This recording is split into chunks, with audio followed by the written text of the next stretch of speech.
சென்னை வியாசர்பாடி முல்லை நகரில் 5,35,00,000 ரூபாய் மதிப்பீட்டில் கட்டப்பட்ட புதிய பேருந்து நிலையத்தை துணை முதலமைச்சர் உதயநிதி ஸ்டாலின் திறந்து வைத்தார்.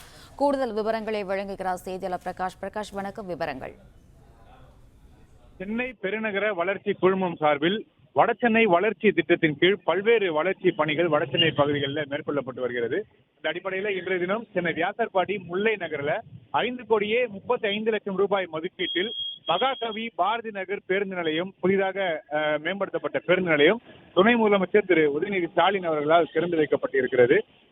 இந்த பேருந்து நிலையத்தில் இந்த பேருந்து நிலையத்திலிருந்து வடபழனி மற்றும் தாம்பரம், கிளாம்பாக்கம் உள்ளிட்ட பல்வேறு பகுதிகளுக்கு பேருந்து சேவைகள் மேற்கொள்ளப்பட இருக்கிறது. அதற்கான பேருந்து சேவையையும் துணை முதலமைச்சர் திரு உதயநிதி ஸ்டாலின் திறந்து வைத்தார். பேருந்து நிலையத்தை திறந்து வைத்ததோடு அங்கே மேற்கொள்ளப்பட்டிருக்கக்கூடிய என்னென்ன வசதிகள் மேற்கொள்ளப்பட்டிருக்கிறது என்பதனையும் துணை முதலமைச்சர் உதயநிதி ஸ்டாலின் பார்வையிட்டார். முல்லை நகர் பேருந்து நிலையத்தை தொடர்ந்து அங்கிருந்து அருகாமையில் இருக்கக்கூடிய மற்றொரு பேருந்து நிலையம் கண்ணதாசன் நகர்ல 11,26,00,000 ரூபாய் மதிப்பீட்டில் மேம்படுத்தப்பட்டிருக்கக்கூடிய கண்ணதாசன் நகர் பேருந்து நிலையத்தையும் துணை முதலமைச்சர் திரு உதயநிதி ஸ்டாலின் மக்கள் பயன்பாட்டிற்காக திறந்து வைத்தார்.